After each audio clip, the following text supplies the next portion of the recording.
সংবিধানকে অস্বীকার করে দেশে বিশৃঙ্খলা সৃষ্টির অপচেষ্টা চলছে অভিযোগ বিএনপি নেতা জাহিদের। স্বৈরাচারকে ফেরানোর চেষ্টা রুখে দেওয়ার হুঁশিয়ারি। মালয়েশিয়া যেতে সরকারি খরচের 6 গুণ বেশি আদায়। শতাধিক এজেন্সির হাজার কোটি টাকা জালিয়াতের নথি দুদকের হাতে। সিন্ডিকেট ভাঙতে প্রভাবশালী অপরাধীদের ধরার তাগিদ। কাগজে কলমে ঢাকায় 46টি খাল থাকলেও দখল দূষণে হারিয়েছে অস্তিত্ব। সিটি কর্পোরেশনের ভূমিকা নিয়ে প্রশ্ন। উজানের ঢলে দ্বিতীয় তিস্তা সেতু রক্ষা বাঁধে ব্যাপক ভাঙন। 47তম বিসিএস প্রিলিমিনারি দিলেন 3.5 লাখের বেশি চাকরি প্রার্থী। জালিয়াতি অনিয়ম ঠেকাতে কঠোর ব্যবস্থা। ক্যাডার ও নন ক্যাডারে নিয়োগ পাবেন 3688 জন।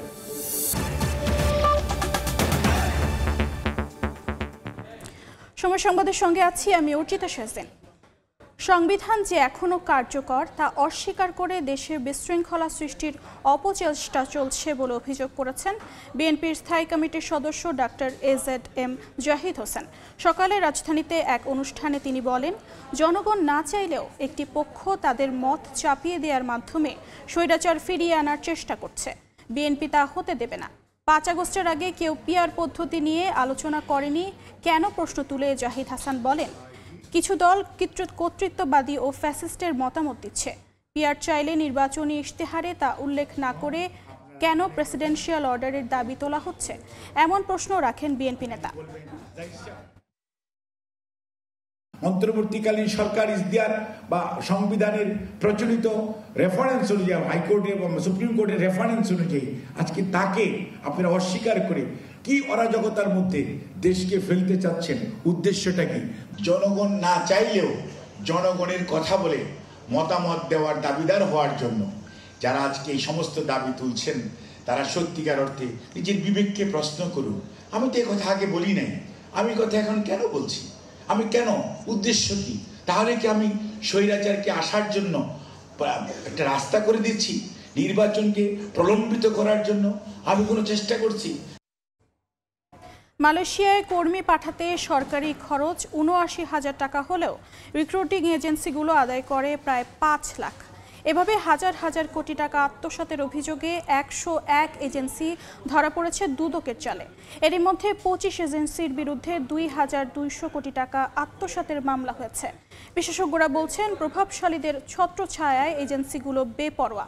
সিন্ডিকেট ভাঙতে অপরাধীদের বিরুদ্ধে ব্যবস্থা নেওয়ার তাগিদ তাদের। তাসলিম তৌহিদের রিপোর্ট। রেমিটেন্স যোদ্ধাদের পথ চলা শুরুই হয় সিন্ডিকেটের প্রতারণায়। মালয়েশিয়া যেতে সরকারের নির্ধারিত খরচ ৭৯,০০০ টাকা হলেও দালাল আর এজেন্সি মিলে আদায় করে ৪.৫ থেকে ৫ লাখ। বহু বছর ধরে একচেটিয়া নিয়ন্ত্রণের এই খেলায় জড়িত সিন্ডিকেটের বিরুদ্ধে ব্যবস্থা নিচ্ছে দুদক। সংস্থার কবজায় থাকা সাধারণ মানুষকে প্রতারিত করে ১০১ রিক্রুটিং এজেন্সি হাজার হাজার কোটি টাকার জালিয়াতির নথিপত্র যাচাই বাছাই চলছে। সবগুলো প্রতিষ্ঠানের বিরুদ্ধেই মামলার প্রস্তুতি নিচ্ছে তারা। ইতোমধ্যে পতিত আওয়ামী লীগের সাবেক অর্থমন্ত্রী মোস্তফা কামাল, সাবেক এমপি নিজাম হাজারী, বেনজির আহমেদ সহ প্রভাবশালী ব্যক্তিদের ২৫টি রিক্রুটিং এজেন্সির বিরুদ্ধে মামলা হয়েছে।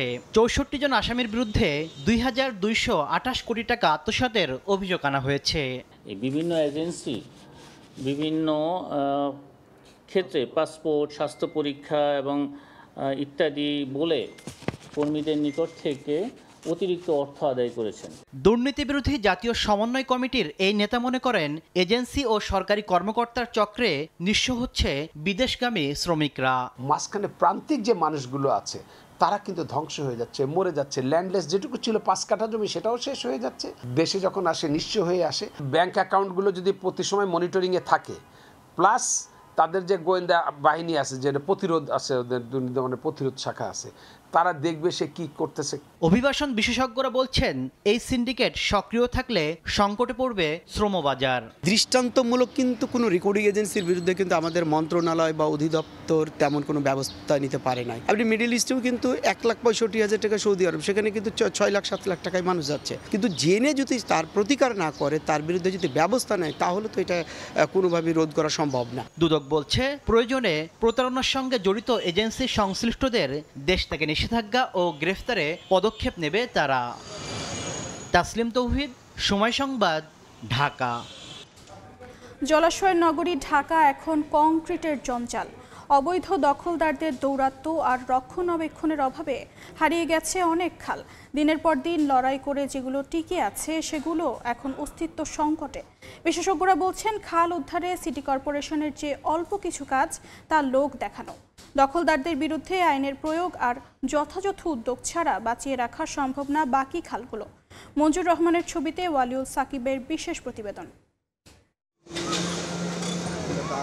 গেল 23 এপ্রিল মোহাম্মদপুরের হাইক্কার খালে অবৈধ স্থাপনা উচ্ছেদে অভিযান চালায় ঢাকা উত্তর সিটি কর্পোরেশন। ওই সময় একটি দোতলা ভবন পুরোপুরি, একটি ভবনের আংশিক ও বেশ কয়েকটি টিনের ঘর ভেঙে দেওয়া হয়। তবে অভিযানের প্রায় 6 মাস পরেও শুরু হয়নি খননের কাজ। এখনও সেভাবেই পড়ে আছে খালের ভরাটকৃত মাটি। ঢাকা দক্ষিণের ধোলাই খাল কেবল নামেই রয়ে গেছে। ব্যস্ত সড়ক, দুই পারের দোকানপাট আর বাড়িঘর দেখে বোঝার উপায় নেই 3 দশক আগেও এখানে চলেছে নৌকা। ঐতিহ্যবাহী এই খালটির অবশিষ্ট এখন সিএমবি বক্স কালভার্ট। দেখছি যে বেকুদিয়া ভাঙতেছে, এরকম ম্যাজিস্ট্রেট আসছিল, সিটি কর্পোরেশন অনেক লোক আসছিল, খাল উদ্ধার হয়নি, ভেঙে গেছে আর কি। আমি 2 পয়সা করে নৌকাতে পার করছি, 5 পয়সা করে, এখন তো আরো পারাবার নাই। দক্ষিণের আরেক খাল জিরানি টিকে আছে ঠিকই, তবে প্রায় নিষ্প্রাণ হয়ে। কোথাও কোথাও প্রবাহ থাকলেও আবর্জনার চাপে বেশিরভাগ জায়গাতেই পানি আবদ্ধ। নামমাত্র ময়লা পরিষ্কার হয়, কিছু পলিথিন পরিষ্কার হয়, কিন্তু পানির যে প্রবাহ ঠিক করা, এগুলি কোনো কিছুই ঠিক করা হয় না। উত্তর সিটির আগারগাঁওয়ে যে খালটি কোনো মতে টিকে আছে সেটির অবস্থাও বেহাল। স্থানীয়দের কাছে বিএনপি বাজার খাল নামে পরিচিত এই খালটি মূলত কল্যাণপুর খালেরই অংশ। কল্যাণপুরের দিকে কিছুটা প্রশস্ত থাকলেও তা সংকুচিত হয়ে অর্ধেকে নেমেছে পলি জমে। যেভাবে ভরাট হচ্ছে খাল, তার তুলনায় উদ্ধার আর রক্ষণাবেক্ষণ একেবারেই অপ্রতুল। এভাবে চলতে থাকলে অচিরেই হয়তো ঢাকা পরিণত হবে খালশূন্য নগরে। বসবাসের অযোগ্য এই নগরী আর কতটা অযোগ্য হলে টনক নড়বে সংশ্লিষ্টদের, তার উত্তর নেই কারো কাছেই। River and delta research centre RDRCর 23 থেকে 24 সালের তথ্য অনুযায়ী ঢাকায় খাল আছে মোট 64টি। তাদের হিসেবে সাম্প্রতিক সময়ে দখল ও রক্ষণাবেক্ষণের অভাবে ঢাকার জলাশয়ের অন্তত প্রায় 120 কিলোমিটার জলপথ হারিয়ে গেছে। 2 সিটি কর্পোরেশনের হিসেবে ঢাকায় খাল আছে 46টি, তবে বাস্তবে এর বেশিরভাগের অস্তিত্ব খুঁজে পাওয়াই কঠিন হয়ে দাঁড়িয়েছে। খাল উদ্ধার আর সংস্কারে সিটি কর্পোরেশনগুলোর তৎপরতা ব্যয়বহুল নানা প্রকল্পের ঘোষণাতেই সীমাবদ্ধ। মাঝখানে প্রজেক্টের যে কিছু কম্পোনেন্ট আমরা দেখেছি আসলে বাস্তবায়ন করা খুব জটিল। সেই প্রেক্ষিতে আমরা ডিপিবি সংশোধন করে যেগুলো বাস্তবায়নযোগ্য আমরা সেগুলো হাতে নিয়েছি। আমাদের 3টা খাল অলরেডি উদ্ধারের জন্য আমাদের প্রজেক্ট পাস হয়েছে, সাংবাদিক কলোনি, 22টিকে এবং এভিয়েশন খাল। এই 3টা খালও আমরা সেম ওয়েতে ডিমার্কেশন অনুযায়ী আমরা বুঝে নেব এবং আমরা এটাকে প্রোটেকশন ওয়ার্ক এবং ফুটপাথ শো করে দেবো, ভবিষ্যতে কেউ এনক্রোচমেন্টটা বা দখলটা করতে না পারে। দখলদারদের বিরুদ্ধে কঠোর ব্যবস্থা না নেওয়ায় বন্ধ হচ্ছে না খাল দখল। সেই সঙ্গে সঠিক তদারকির অভাবও দেখছেন নগর পরিকল্পনাবিদ। পূর্বে যারা দখল করেছে তাদের শাস্তি দিতে পারিনি, যার ফলে এই দৃষ্টান্তটা তৈরি হলো না। খাল দখল করলে শাস্তি পাওয়া যায়। যে গত 5 বছর আগে আমাদের এত কিলোমিটার খাল ছিল, এখন এই বছরে এত কিলোমিটার নতুন খাল উদ্ধার করেছি এবং কতটুকু বেড়েছে, এই ধরনের কোনো পরিসংখ্যান কেউ দিতে পারে না। প্রকল্প কেন্দ্রিক জটিলতা থেকেও বেরিয়ে আসার তাগিদ বিশেষজ্ঞদের। ওয়ালিউল সাকিব, সময় সংবাদ, ঢাকা। এই মুহূর্তে মোহাম্মদপুরে আছেন সহকর্মী ওয়ালিউল সাকিব, সরাসরি যাচ্ছি তার কাছে। এই মুহূর্তে আমি আছি মোহাম্মদপুরের 7 মসজিদ হাউজিং এলাকার 1 নম্বর সড়কের পাশে। আর ঠিক আমার পাশে আসলে আমি দাঁড়িয়ে আছি বলা চলে ময়লার স্তূপের ওপরে। তো এই খালটির নামই আসলে রামচন্দ্রপুর খাল। যদিও এই প্রান্তে এসে এই খালটি একেবারেই বলা যায় যে এই খালটির মৃত্যু ঘটেছে। দেখতে পাচ্ছি যে মাটি জমে গেছে, পলি জমে এখানে কিন্তু রীতিমতো যে ভূমির মতো গাছ টাছ জমে গেছে। এখানে কোনো জলাশয় কিংবা কোনো খাল সেটি কিন্তু মনে হচ্ছে না। এখানে মনে হচ্ছে যে এখানে স্বাভাবিক কোনো যে মাটির হয়তো বা এখানে যে স্তূপগুলো রয়েছে। আর পাশাপাশি যে ময়লা আবর্জনার ব্যাপারগুলো সেগুলো কিন্তু আমরা দেখতে পাচ্ছি যে প্রচুর পরিমাণে ময়লা আবর্জনা এখানে এই খালটিতে রয়েছে। এবং যে আলোচিত সাদিক অ্যাগ্রো, যে 2024 সালের 27 জুন এই সাদিক অ্যাগ্রোর যে খালের উপর অবৈধ অংশগুলো উচ্ছেদ করা হয়েছিল, এখান থেকে যে বাড়িঘরগুলো সরিয়ে দেওয়া হয়েছিল, ঠিক 1 বছর পরে আমরা কিন্তু এই মুহূর্তে এই জায়গাটিতে আছি। আমরা দেখতে পাচ্ছি সাদিক অ্যাগ্রোর ঠিক জায়গাটির উপরে কিন্তু আমরা একটি ভবন নির্মিত হতে দেখতে পাচ্ছি। পাশাপাশি আমরা কিছু ছোট ছোট দোকান এবং ঘরবাড়ি তৈরি করতে এখানে দেখেছি। তো সিটি কর্পোরেশন, এটা কিন্তু উত্তর সিটি কর্পোরেশনের আওতাভুক্ত এই খালটি। তো সিটি কর্পোরেশনের পক্ষ থেকে বারবার কিন্তু বলা হচ্ছে তারা খালের যে অবৈধ উচ্ছেদ করবে, খনন করবে, পানি প্রবাহ তৈরি করবে, কিন্তু তাদের যে ঘোষণা, তাদের যে বিভিন্ন প্রকল্পের কথা বলা হচ্ছে, সেই তুলনায় আমরা কিন্তু বাস্তবে একেবারে ভিন্ন চিত্র দেখতে পাচ্ছি। যে বলা চলে এই দিকটিতে এসে খাল একেবারেই মারা গেছে। এখানে কোনো ধরনের খালের কিন্তু আর কোনো সংযোগ নেই। এখানে এই হাউজিংগুলোর যে ময়লা পানিগুলো এখানে একটি পাইপের মাধ্যমে কিন্তু এই খালে এসে পড়েছে। আর একটু যদি আমি বলি যে এই খালটি কিন্তু মূলত এই রামচন্দ্রপুর খাল নামে পরিচিত। এটি এখান থেকে মোটামুটি কিন্তু তুরাগ নদীর দিকে একটি প্রান্ত গেছে এবং আরেকটি প্রান্ত গেছে এটির হচ্ছে বুড়িগঙ্গা নদীতে। আমি যদি একটু বলি যে লাউতলা থেকে খালটি মোহাম্মদপুরের এই চাঁদ উদ্যান, সাত মসজিদ আবাসিক এলাকা হয়ে Chandrima housing, Basila garden city ও দয়াল হাউজিং এর মধ্য দিয়ে তুরাগ নদে এটি গিয়ে মিশেছে।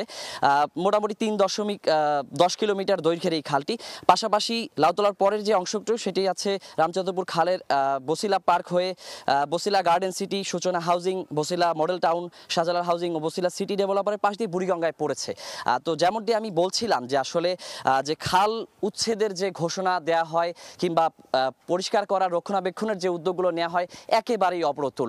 আমরা ঢাকা শহরের বেশিরভাগ খালের কিন্তু এই পরিস্থিতি দেখতে পাচ্ছি যে আর কিছুদিন পরে হয়তো এই খালগুলো কিন্তু একেবারে মারা যাবে। তো এই ছিল আমার কাছে এখন পর্যন্ত এই রামচন্দ্রপুর খাল থেকে ঢাকা উত্তর সিটির খালের বেহাল দশার সবশেষ খবর। এতক্ষণ আমরা সরাসরি যুক্ত ছিলাম মোহাম্মদপুরে। উজানের ঢলে রংপুরে দ্বিতীয় তিস্তা সেতু রক্ষা বাঁধে তীব্র ভাঙন দেখা দিয়েছে। এর মধ্যে নদীগর্ভে বিলীন হয়ে গেছে প্রায় 30 মিটার অংশ। এলজিইডি জানায় তিস্তা নদীতে পানি বেড়ে যাওয়ায় গঙ্গাচড়ার মহিপুরে সেতু রক্ষা ব্লকের নিচ থেকে মাটি সরে গেছে, 70 ফুট গর্তের সৃষ্টি হয়েছে। এমন পরিস্থিতিতে ভাঙন ঝুঁকিতে রয়েছে সেতু, লালমনিরহাট রংপুর সংযোগ সড়ক সহ কয়েকটি গ্রাম। বড় ধরনের ক্ষয়ক্ষতি এড়াতে দ্রুত সংস্কারের দাবি জানিয়েছেন স্থানীয়রা।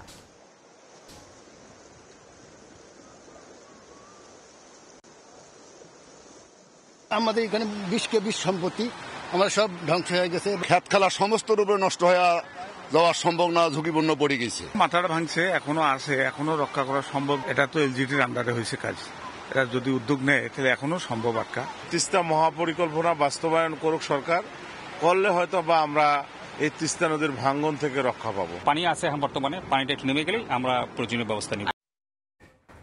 3.5 লাখের বেশি চাকরি প্রার্থীর অংশগ্রহণে শেষ হলো 47তম বিসিএস এর প্রিলিমিনারি পরীক্ষা। সকাল 10টায় শুরু হওয়া পরীক্ষা শেষ হয় দুপুর 12টায়। ঢাকা সহ দেশের 8 বিভাগীয় শহরের মোট 256টি কেন্দ্রে একযোগে অনুষ্ঠিত হয় এই পরীক্ষা। 2 ঘন্টা ব্যাপী পরীক্ষায় এখন পর্যন্ত কোনো জালিয়াতি অনিয়মের অভিযোগ পাওয়া যায়নি। 47তম বিসিএস এ মোট শূন্য ক্যাডার পদের সংখ্যা 3487 আর নন ক্যাডার পদের সংখ্যা 201। এই বিসিএস থেকে মোট 3688 জনকে ক্যাডার ও নন ক্যাডারে নিয়োগ পাবেন।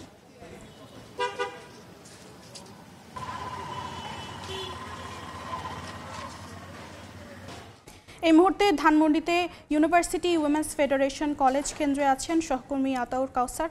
সরাসরি যাচ্ছি তার কাছে। সময় আগে 47তম বিসিএস এর যে প্রিলিমিনারি পরীক্ষা, সে পরীক্ষা শেষ হয়েছে। 200 মার্কের 2 ঘন্টা ব্যাপী যে পরীক্ষা, তা শুরু হয়েছিল বেলা 10টায় এবং স্বাভাবিক সময়ে অর্থাৎ দুপুর 12টায় সেই পরীক্ষা শেষ হয়। এবং কিছু সময়ের আগে পরীক্ষা শেষ হওয়ার পরে পরীক্ষার্থীরা এখানে বের হয়েছেন। আমি অনেকের সাথেই কথা বলেছি, তারা জানিয়েছেন যে খুবই সুন্দর ব্যবস্থাপনা ছিল এই কেন্দ্রে, কোনো ধরনের অপ্রীতিকর কোনো ঘটনার সংবাদ আমরাও পাইনি। তারা যারা পরীক্ষা দিচ্ছেন তারাও আমাদের কাছে অভিযোগ করেননি যে কোনো অপ্রীতিকর ঘটনা ঘটেছে। সব মিলিয়ে খুব সুন্দর পরিবেশে তারা এখানে পরীক্ষা দিয়েছেন এমনটি জানিয়েছে। একই সাথে প্রশ্নপত্র নিয়ে আসলে মিশ্র প্রতিক্রিয়ার কথা বলেছেন। কেউ বলেছেন যে প্রশ্ন কিছুটা কঠিন হয়েছে, কেউ বলেছেন যে না, প্রথম শ্রেণীর একটি পরীক্ষা হিসাবে যে মানের প্রশ্ন হওয়া উচিত সেই মানেরই প্রশ্ন হয়েছে এবং বলেছে যে ব্যবস্থাপনাটাও ভালো ছিল। সব মিলিয়ে তারা পরীক্ষা দিয়ে বলছেন যে তারা আশাবাদী। কেউ কেউ বলছেন তারা একটি লম্বা সময় পেয়েছেন প্রস্তুতির জন্য, আর কেউ আবার বলছেন যে তারা কিছুদিন আগেই তাদের যে অর্থাৎ পরীক্ষা দিতে পারার জন্য যে প্রস্তুতি, সে প্রস্তুতি নেওয়ার সময় পেয়েছেন, অন্য কোনো কারণে তারা সে প্রস্তুতি নিতে পারেননি। তো সেক্ষেত্রেও মিশ্র প্রতিক্রিয়া ছিল, যে কেউ বলছেন যে তারা যথেষ্ট সময় পেয়েছেন প্রস্তুতির, কেউ বলছেন প্রস্তুতির তেমন সময় পাননি। সব মিলিয়ে একটি কথাই তারা বলেছেন যে পরীক্ষা ভালো হয়েছে, সুন্দর ব্যবস্থাপনায় পরীক্ষা হয়েছে এবং তারা আশাবাদী। কেউ কেউ আমাদেরকে এমনও বলে গিয়েছেন যে হয়তো রিটেন পরীক্ষার সময় যদি আমরা সংবাদ সংগ্রহ করতে আসি তখন ইনশাল্লাহ আমাদের সাথে দেখা হবে। অর্থাৎ এতটুকুই কনফিডেন্ট তারা ছিল পরীক্ষা দিয়ে। তো পরীক্ষার্থীরা বলছেন যে আসলে অনেক দেশের জনসংখ্যার চেয়েও বেশি পরিমাণ শিক্ষার্থী এই প্রতিযোগিতামূলক পরীক্ষায় অংশগ্রহণ করে এবং আবেদন করে। সব মিলিয়ে অত্যন্ত প্রতিযোগিতামূলক একটি পরীক্ষা বিসিএস পরীক্ষা এবং সেই পরীক্ষায় অংশ নিতে পেরেও তারা সন্তুষ্ট, একই সাথে পরীক্ষায় তারা যে পরীক্ষা দিয়েছেন সেই পরীক্ষা দিয়েও তারা সন্তুষ্ট হতে পেরেছেন। তো এই যে কেন্দ্রে আমি আছি ইউনিভার্সিটি উইমেন্স ফেডারেশন কলেজ, এই কলেজ কেন্দ্রে যারা পরীক্ষা দিয়েছেন তারা বলছেন খুবই সুন্দর পরিবেশে তারা পরীক্ষা দিয়েছেন। পরীক্ষা কেন্দ্রে কোনো ধরনের অব্যবস্থাপনা তারা দেখেননি এবং নিয়ম মেনে নিরাপত্তার বেষ্টনীর মধ্যে থেকেই সকলে সুন্দরভাবে পরীক্ষা কাজটি সম্পন্ন করেছেন। তো এই ছিল 47তম বিসিএস পরীক্ষার প্রিলিমিনারি পরীক্ষার যে তথ্য ধানমন্ডির একটি কলেজ থেকে, তার সর্বশেষ তথ্য আমার কাছে। এতক্ষণ আমরা সরাসরি যুক্ত ছিলাম ধানমন্ডিতে। ছুটির দিনেও রাকসু নির্বাচনের প্রচারণায় ব্যস্ত প্রার্থীরা। এই মুহূর্তে রাজশাহী বিশ্ববিদ্যালয়ে আছেন সহকর্মী মওদুদ রানা, সরাসরি যাচ্ছি তার কাছে।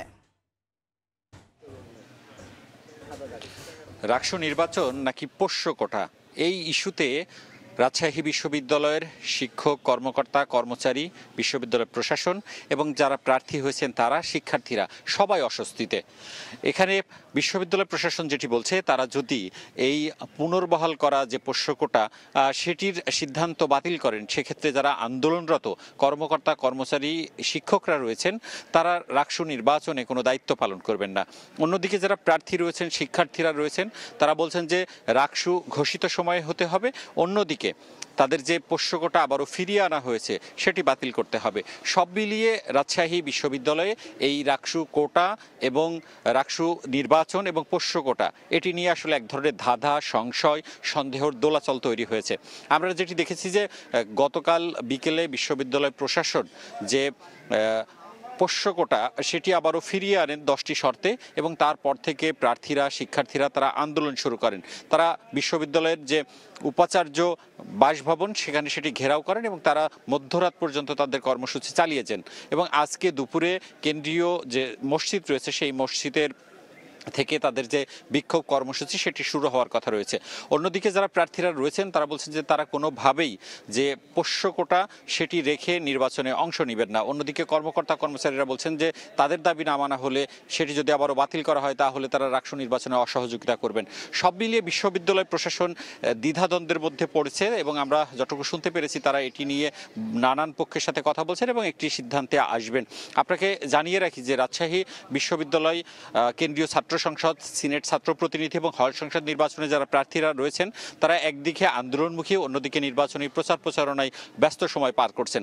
আজকে যেহেতু ছুটির দিন, সকাল থেকে পরিবহন, মার্কেট এবং আবাসিক যে হলগুলো রয়েছে সেখানে তারা তাদের পক্ষে প্রচারণা চালাচ্ছেন। তারা তাদের যে নির্বাচনী ইশতেহার সেটি যারা ভোটার রয়েছেন, শিক্ষার্থী রয়েছেন তাদেরকে শোনাচ্ছেন এবং তারা ভোট প্রার্থনা করছেন।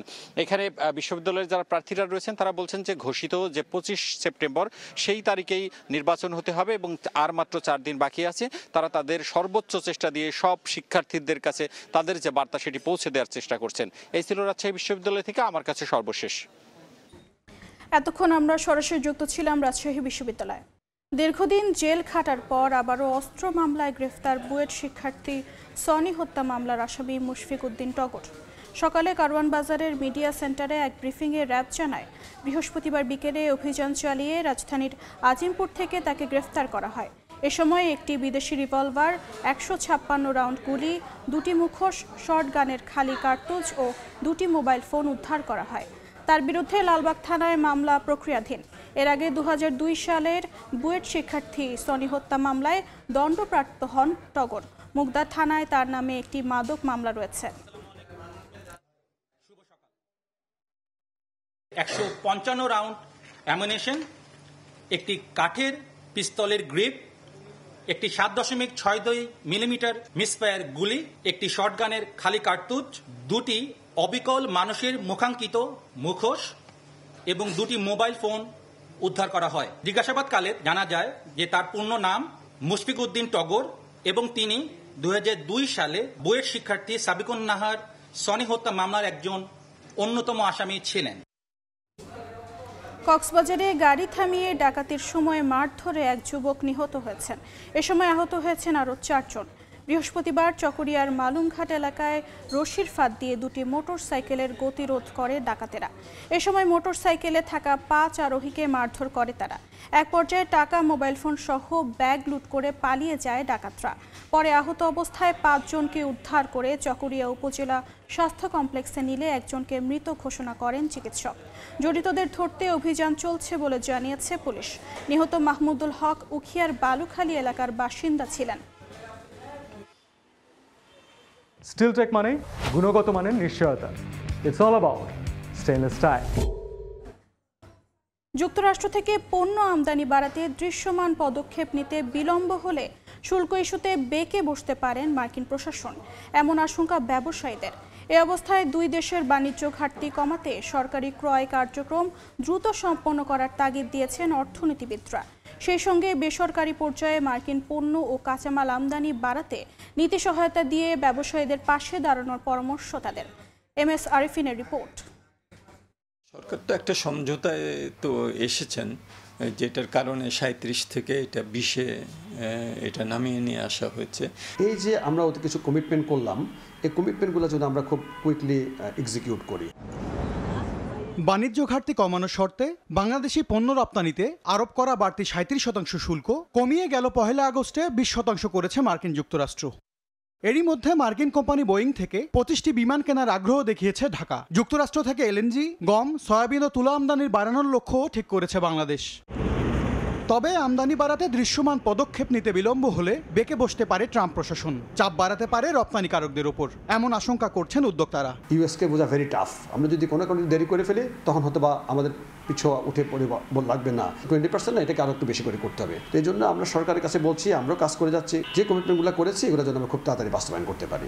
ব্যবসায়ীদের এমন শঙ্কা দূর করতে সরকারকে এগিয়ে আসার তাগিদ দিচ্ছেন অর্থনীতিবিদরা। সবচেয়ে যেটা দ্রুততার সাথে দেখানো যায় সেটা হলো গভর্নমেন্টের প্রকিউরমেন্টের ক্ষেত্রে সরকার যেগুলো প্রকিউরমেন্ট করে সেসব প্রকিউরমেন্টগুলো মার্কিন যুক্তরাষ্ট্র থেকে বেশি করলো। প্রতিযোগিতামূলক বাজার থেকে সরে যুক্তরাষ্ট্র থেকে পণ্য আমদানি বাড়াতে প্রয়োজনে নতুন নীতি কৌশল সাজানোর পরামর্শ তাদের।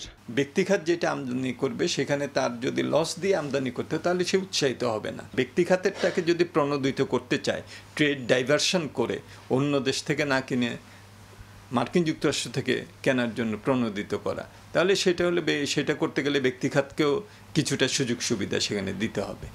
চলতি মাসেই বাংলাদেশ ও যুক্তরাষ্ট্রের মধ্যে একটি বাণিজ্য চুক্তি হওয়ার সম্ভাবনার কথা জানিয়েছে বাণিজ্য মন্ত্রণালয়।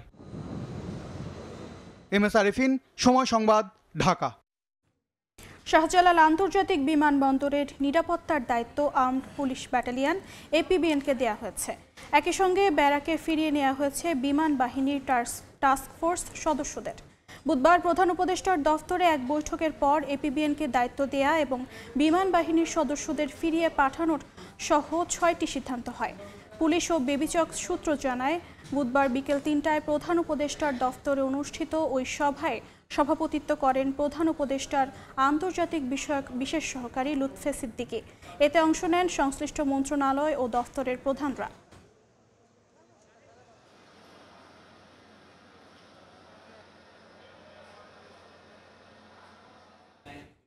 বেগুনের উচ্চ দামে অস্থির বাজার রাজধানীর বাজার। 1 কেজির দাম ঠেকেছে 180 টাকায়। সকালে রাজধানীর কারওয়ান বাজারের বিক্রেতারা জানান, সরবরাহ সংকটের কারণে বেগুনের দাম বাড়তি। এছাড়া চড়ে গেছে কাঁচামরিচের দামও।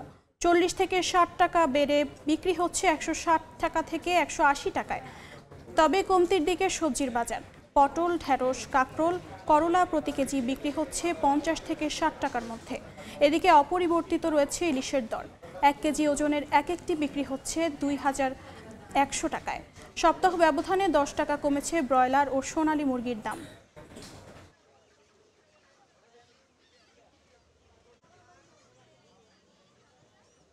এত দাম মানে সাধারণ জনগণ যারা আছে তাতে কেনাকাটা করা অসম্ভব হয়ে গেছে। বৃষ্টি আসছিল, বর্ষার মৌসুম, এই কারণে সবার কমের কারণে বেগুনটা, শশাটা এগুলো একটু দাম বেশি। কাঁচামরিচের দাম একটু বেশি মনে হচ্ছে। সবজির দাম ধরাছোঁয়ার বাইরে। সরবরাহ বেশি দেখা এর জন্য মাছের দাম একটু কম আছে। ইলিশ তো অ্যাবনর্মাল, এটা তো আসলে ক্যাপাসিটির বাইরে, মোটামুটি অনেক প্রাইস, আর একটু প্রাইস কমা উচিত। বাইরে শোনা যায় নরম মানে দাম কম, এখানে আসলে আগুন। দিনে দিনে পদ্মা মেঘনা থেকে কমছে ইলিশ আহরণ। শরীয়তপুরে ৬ বছরের ব্যবধানে কমেছে ১,১৭৬ মেট্রিক টন ইলিশ সংগ্রহ। জ্বালানি, খাবার, জাল মেরামত সহ প্রতিদিনের খরচও আয় করতে পারছে না জেলেরা। আর বাজারে সরবরাহ কম থাকায় দাম বেড়েছে ইলিশের। এজন্য নদীতে নাব্য সংকট, অবৈধ ড্রেজিং, অতিমাত্রায় ভারী নৌযান চলাচলকে দুষছে মৎস্য বিভাগ। বিএম ইসরাফিলের পাঠানো তথ্য ছবি নিয়ে রিপোর্ট। এক সময় শরীয়তপুরের বিভিন্ন হাট বাজারে পদ্মা, মেঘনার রূপালী ইলিশ ভরপুর বেচাকেনা হতো। গত ৬ বছরে কমেছে মাছের আহরণ। 2023-24 অর্থ বছরের তুলনায় 2024-25 অর্থ বছরে কমেছে 483 মেট্রিক টন, আর 2019-20 অর্থ বছরের চেয়ে 2024-25 অর্থ বছরে কমেছে 1176 মেট্রিক টন।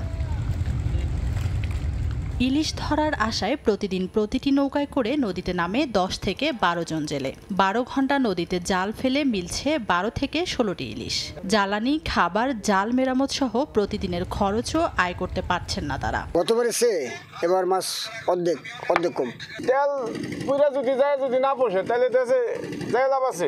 500,000 টাকা বেচতে আমাদের সংসার তো খরচ দিতে পারি না, নৌকা চলতে পারি না আমরা। এদিকে বাজারে সরবরাহ কম থাকায় দাম বেড়েছে ইলিশের। কিনতে পারছেন না সাধারণ ক্রেতারা, বিপাকে আড়তদাররাও। 24 ঘন্টার মধ্যে 12 ঘন্টা জেলেরা নদীতে থাকে, মাছ ধরে, কিন্তু সেখানে মাছ পাচ্ছে 3 আলি 4 আলি, যার কারণে হচ্ছে জেলেদেরও পোষাচ্ছে না, আমরা আড়তদার হিসেবে আমাদেরও পোষাচ্ছে না। ভরা মৌসুমে পদ্মা, মেঘনায় ইলিশ সংকটের কারণ হিসাবে নাব্য স্বল্পতা, অবৈধ ড্রেজিং, অতিমাত্রায় ভারী নৌযান চলাচল সহ নানা সমস্যার কথা জানায় মৎস্য বিভাগ। আমাদের নদীর নাব্যতা ফিরিয়ে আনার জন্য আমাদের পদক্ষেপ নিতে হবে। সব মিলিয়ে যদি আমরা ঠিক করতে পারি, তাহলে আমরা আমাদের প্রত্যাশিত ইলিশের উৎপাদন আবারও এই শরীয়তপুরে ফিরে পাবো, এবং এখানে যে 35,000 জেলে আছে তাদেরও আগের মতো জালে তাদের ইলিশ ধরা পড়বে। মৎস্য বিভাগের তথ্য মতে শরীয়তপুরের পদ্মা ও মেঘনায় মাছ ধরা জেলেদের সংখ্যা প্রায় 36,000। ইলিশের প্রজনন মৌসুমে আগামী অক্টোবর মাসের প্রথম সপ্তাহ থেকে 28 দিনের জন্য বন্ধ থাকবে সব ধরনের মাছ ধরা। সময় সংবাদ, শরীয়তপুর। শারদীয় দুর্গাপূজাকে ঘিরে প্রতিমা তৈরিতে ব্যস্ত কারিগররা। অবকাঠামো শেষে চলছে রঙের কাজ। তুলির আঁচড়ে দেবদেবীর রূপ দেয়া হচ্ছে প্রতিমাকে। শান্তিপূর্ণভাবে পূজা উদযাপনে মণ্ডপগুলোতে নিরাপত্তা জোরদার করেছে আইনশৃঙ্খলা রক্ষাকারী বাহিনী। টাঙ্গাইল থেকে কাদির তালুকদার ও ফরিদপুর থেকে শিকদার সজলের পাঠানো তথ্য ছবি নিয়ে রিপোর্ট। মর্তের দ্বার প্রান্তে দুর্গতি নাশিনী দেবী দুর্গা, দরজায় করা নাড়ছে শারদ। সনাতনীরা মাতবেন সবচেয়ে বড় ধর্মীয় উৎসব দুর্গাপূজায়। এর প্রধান আকর্ষণ নানা রূপে সাজানো প্রতিমা। দেবদেবীর আকর্ষণীয় প্রতিমা তৈরিতে ব্যস্ততা কারিগরদের। টাঙ্গাইল ও ফরিদপুরের মণ্ডপগুলোতে বেশিরভাগ প্রতিমার অবকাঠামো প্রস্তুত। এখন চলছে রং আর তুলির আঁচড়ে দেবী দুর্গার রূপকে ফুটিয়ে তোলার কাজ। শুধু দুর্গা নয়, শিল্পীদের নিপুণ হাতের ছোঁয়ায় প্রস্ফুটিত হচ্ছে লক্ষ্মী, সরস্বতী, গণেশ ও কার্তিক সহ অন্যান্য দেবদেবী। কারিগররা বলছেন পূজার দিন ঘনিয়ে আসায় দিনরাত এক করে কাজ করছেন তারা। দিনরাত 24 ঘন্টা কাম করতেছি, কাম করে মাল ডেলিভারি দিতে হবে 8 দিন পরে। সবকিছুর দাম বেশি না, এখন তো মজুরি তারা আমাদের বাড়ে নাই। বাজেটও কমে গেছে, দেশের পরিস্থিতি খারাপ, তার জন্য মণ্ডপ সজ্জার কাজও চলছে জোরে সোরে। ধর্মীয় নানা পৌরাণিক কাহিনী ফুটিয়ে তুলে সাজানো হচ্ছে মন্দিরগুলোকে। আমাদেরকে গতবারের মতো এবারও আমাদের আইন শৃঙ্খলা রক্ষাকারী বাহিনী আমাদের সাথে থাকবে। সুন্দরভাবে তারা ঠাকুর দেখতে পারেন, সেই ক্ষেত্রে তাদের আলাদা আলাদাভাবে আমরা ব্যবস্থা করার জন্য প্রতিটা মন্দিরকে আমরা নির্দেশনা দিয়েছি। এবার টাঙ্গাইলে 1250টি ও ফরিদপুরে 757টি মণ্ডপে আয়োজন করা হয়েছে শারদীয় উৎসবের। নির্বিঘ্নে পূজা উদযাপনে সব ধরনের নিরাপত্তা ব্যবস্থা নিয়েছে আইন শৃঙ্খলা রক্ষাকারী বাহিনী। সংশ্লিষ্ট পূজা মণ্ডপের সাথে যারা দায়িত্বপ্রাপ্ত আছেন তাদের সাথে একটি নিবিড় যোগাযোগের মাধ্যমে আমরা আইন শৃঙ্খলা যে পূর্ব প্রস্তুতি এই দুর্গোৎসবকে ঘিরে সেটি আমরা রক্ষা করতে চাই। আগামী 28 সেপ্টেম্বর মহাষষ্ঠীর মধ্য দিয়ে শুরু হবে শারদীয় দুর্গাপূজা, যা শেষ হবে 2 অক্টোবর বিজয়া দশমী ও প্রতিমা বিসর্জনের মধ্য দিয়ে। তানজিনা তাসনিম, সময় সংবাদ। কারিগরি ত্রুটির কবলে পড়েছে মার্কিন প্রেসিডেন্ট ডোনাল্ড ট্রাম্পের হেলিকপ্টার। বৃহস্পতিবার সন্ধ্যায় যুক্তরাজ্যে রাষ্ট্রীয় সফর শেষে ফেরার পথে ট্রাম্পকে বহনকারী হেলিকপ্টার লুটন বিমানবন্দরে জরুরি অবতরণ করে। হোয়াইট হাউসের প্রেস সেক্রেটারি ক্যারোলিন লেভিট জানান, হেলিকপ্টারটি সামান্য হাইড্রোলিক ত্রুটি দেখা দেওয়ায় সতর্কতামূলক পদক্ষেপ হিসেবে স্থানীয় এক বিমানবন্দরে অবতরণ করানো হয়। পরে সেটি আবার উড্ডয়ন করে নির্ধারিত গন্তব্য স্ট্যান্ডস্টেডে পৌঁছায়, যদিও সময়সূচির তুলনায় প্রায় 20 মিনিট দেরি হয়। তিনি আরও বলেন, প্রেসিডেন্ট ও ফার্স্ট লেডি নিরাপদে সাপোর্ট হেলিকপ্টারে উঠে পড়েন।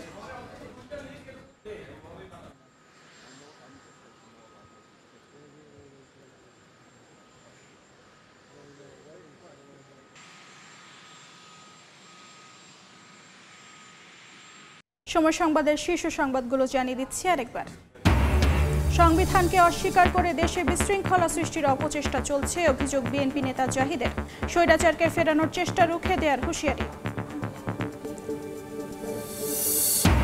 মালয়েশিয়া যেতে সরকারি খরচের 6 গুণ বেশি আদায়, শতাধিক এজেন্সির হাজার কোটি টাকা জালিয়াতির নথি দুদকের হাতে। সিন্ডিকেট ভাঙতে প্রভাবশালী অপরাধীদের ধরার তাগিদ। এবং কাগজে কলমে ঢাকায় 46টি খাল থাকলেও দখল দূষণে হারিয়েছে অস্তিত্ব। সিটি কর্পোরেশনের ভূমিকা নিয়ে প্রশ্ন। উজানের ঢলে দ্বিতীয় তিস্তা সেতু রক্ষা বাঁধে ব্যাপক ভাঙন।